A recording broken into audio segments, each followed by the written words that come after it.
Good evening. Very good. Okay, இன்னைக்கு tuition ஆரம்பிக்கலாமா?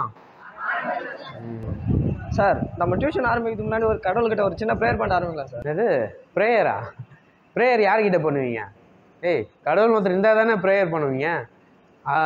கடவுள் ஒருத்தர் நம்ம ப்ரேயரை கேட்கறதுக்கே இல்லை, அவர்கிட்ட ப்ரேயர் பண்ணி என்ன பண்ண போகிறீங்க? சயின்ஸை போய் படிங்கடா, படித்தா உங்களுக்கு தெரியும் கடவுள் இல்லைன்னு சொல்லிட்டு. கடவுள் நம்பிக்கையே ஒரு மூட நம்பிக்கை, அதை முதல்ல புரிஞ்சுக்கோங்க சார். ஆனால் உண்மை என்னென்னா, சயின்ஸை அதிகமாக படிக்க கடவுள் இருக்கிறாரோ தோணுது சார். உலகம் எப்படி செயல்படுது, மனித உடம்பு எப்படி செயல்படுது கூட இருக்குது சார். இன்னும் சொல்லப்போனால் நிறைய ஆதாரங்கள் கூட சயின்ஸில் இருக்குது சார். இன்னும் சொல்லப்போனால் விஞ்ஞானிகள் அறிவாளிங்க கூட கடவுள் இருக்கிறதாங்க சார் சொல்கிறாங்க. சொன்னால் புரிஞ்சிக்க மாட்டீங்க. உங்களுக்குலாம் குறை இருந்தால் தானே நம்ம கடவுளை தேடுவோம். எந்த பிரச்சனையும் இல்லைன்னா கடவுளும் இல்லை ஒன்றும் இல்லைன்னு சொல்லிட்டு போயிட்டே இருப்போம். நல்ல காசு இருந்துச்சுன்னா அப்படியே இருப்போம். ஏதாவது குறை பிரச்சனை வந்தால் தானே நீங்கள் கடவுளை தேடுவீங்க. அப்போ அது உண்மையான பக்தியா? அது உண்மையான பக்தியே கிடையாது. சும்மா ஏதாவது ஒரு குறை இருந்தால் ஏதாவது தேவைக்காக மட்டும் கடவுளை தேடுறது, இதுதான் உண்மையான பக்தியா? இதுக்காக தான் எல்லாருமே கடவுளை தேடுறாங்க. இதை முதல்ல புரிஞ்சிக்க மாட்டீங்க எல்லாம். இல்லை சார், நீங்கள் சொல்கிறது உண்மை இல்லை. ஒருவேளை சில பேர் உண்மையான கடவுளை பற்றி புரிஞ்சு கொள்ளாமல் இருக்கலாம். வெறும் அவங்களோட தேவைக்காகவும் பிரச்சனைக்காகவும் மட்டும் கடவுளை தேடலாம். ஆனால் நான் உண்மையான கடவுளாக இயேசு கிறிஸ்துவை நம்புகிறேன் சார்.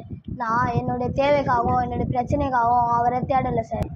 கடவுள் மனுஷங்க மேலே எவ்வளோ அன்பாக இருக்கிறான்னு காட்டுறதுக்காக தான் கடவுள் மனுஷனால இயேசு கிறிஸ்துவா இந்த பூமிக்கு வந்தார்.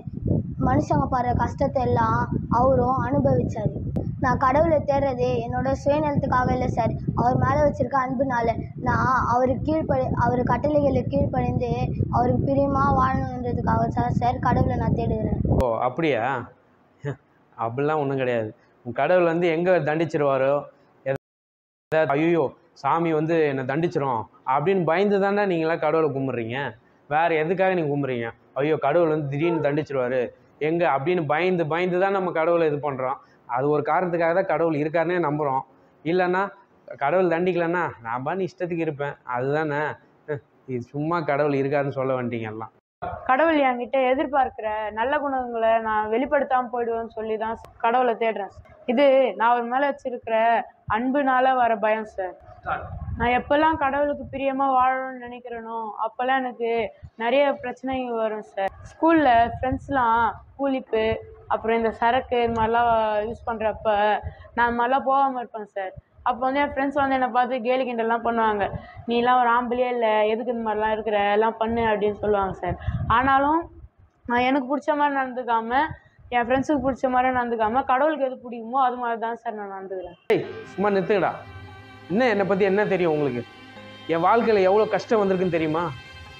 நான் நிறைய பேர் இழந்திருக்கேன். என்னை பிடிச்சவங்க எல்லாமே விட்டுட்டு போயிட்டாங்க. அப்போல்லாம் எங்கே கடவுள் எங்கே காணோம்? கடவுள் வரவே இல்லையே. எனக்கு பொண்ணு இறந்து போயிட்டா, அப்போ கடவுள் எங்கே போனார்? சும்மா எல்லாம் வந்துட்டீங்க பேசுறதுக்கு. இந்த உலகத்தில் எவ்வளோ துன்பம் இருக்குது, இதெல்லாம் எதுக்கு கடவுள் அனுமதிக்கணும்? கடவுளும் ஒன்றும் கிடையாது. அவர் இருந்திருந்தாருன்னா எப்பயோ என் பொண்ணை காப்பாற்றிருப்பார். ஒரு சின்ன பொண்ணு, அவளுக்கு என்ன தெரியும்? அவள் போயிட்டா. கடவுள் இருக்காரா சார்? சும்மா ராணி, உனக்கு ஒன்றுமே தெரியாது. என்னோட கஷ்டம் யாருக்கா தெரியுமா? என்னோட வழியெல்லாம் யாரும் உங்களுக்கு தெரியாதா? கடவுள்னு சொல்லிட்டு நீ எவ்வளோ இழப்பு தெரியுமா? சரி, எல்லாம் உட்காந்து படிங்க.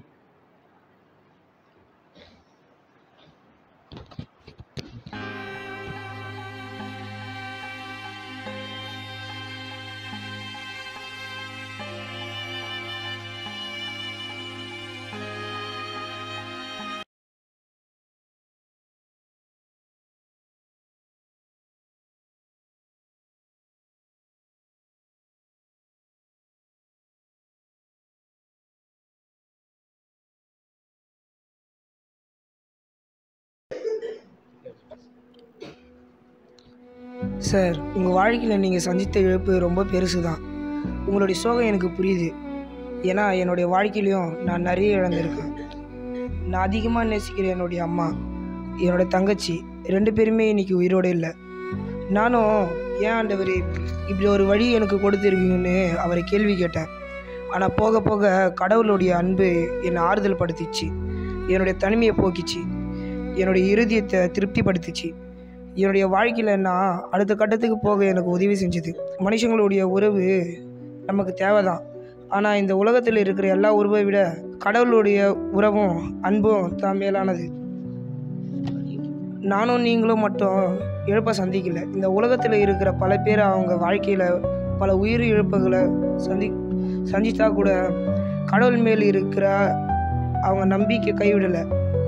அப்போ இந்த உலகத்தில் இருக்கிற சந்தோஷம், உறவு, அன்பு, இது எல்லாத்தையும் தாண்டி ஒன்று இருக்குது. அதுதான் கடவுள் இயேசு கிறிஸ்துவின் அன்பு.